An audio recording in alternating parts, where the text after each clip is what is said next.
Corona संकट पूरे देश पे मंडरा रहा है।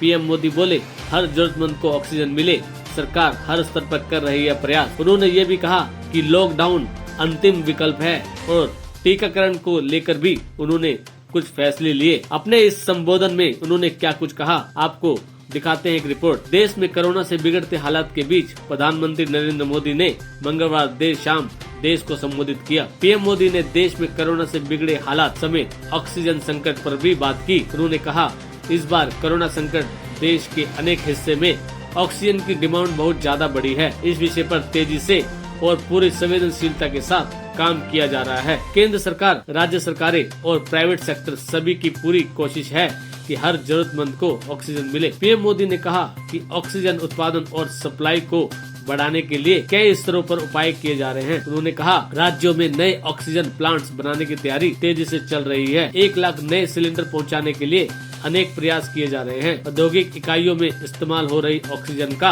अस्पतालों में ज्यादा से ज्यादा उपयोग हो, इस पर भी तेजी से काम हो रहा है। पीएम मोदी ने कहा कि रेलवे के द्वारा ऑक्सीजन एक्सप्रेस भी चलाई जा रही है। ऑक्सीजन संकट के अलावा प्रधानमंत्री ने कहा, कोरोना के खिलाफ देश आज फिर बहुत बड़ी लड़ाई लड़ रहा है।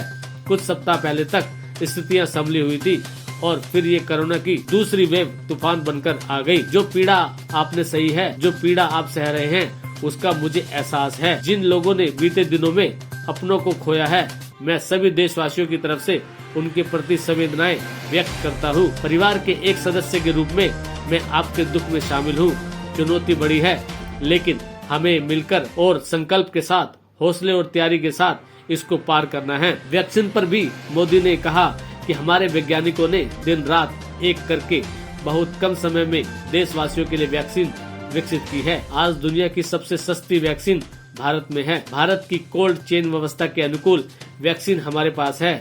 यह एक सामूहिक प्रयास है जिसके कारण हम Bharat 2 made in India vaccine के साथ दुनिया का सबसे बड़ा टीकाकरण अभियान शुरू कर पाया। टीकाकरण के पहले चरण से ही गति के साथ इस बात पर भी जोर दिया गया कि ज्यादा से ज्यादा क्षेत्रों तक जरूरतमंद लोगों तक वैक्सीन पहुंचे। दुनिया में सबसे तेजी से भारत में पहले 10 करोड़, फिर 11 और अब 12 करोड़ वैक्सीन के डोज दिए गए। पीएम ने कहा कि कल ही वैक्सीनेशन को लेकर एक और अहम फैसला लिया गया है। 1 मई के बाद से 18 वर्ष के ऊपर के किसी भी व्यक्ति को वैक्सीनेट किया जा सकेगा। अब भारत में जो वैक्सीन बनेगी उनका सीधा और आधा सीधे राज्यों को, अस्पताल को भी मिलेगा। आपको बता दें, पीएम मोदी ने कहा कि कल ही वैक्सीनेशन को लेकर एक और अहम फैसला लिया गया है। 1 मई के बाद से 18 वर्ष के ऊपर के किसी भी व्यक्ति को वैक्सीनेट किया जा सकेगा। अब भारत में जो वैक्सीन बनेगी उसका आधा हिस्सा सीधे राज्यों और अस्पतालों को भी मिलेगा।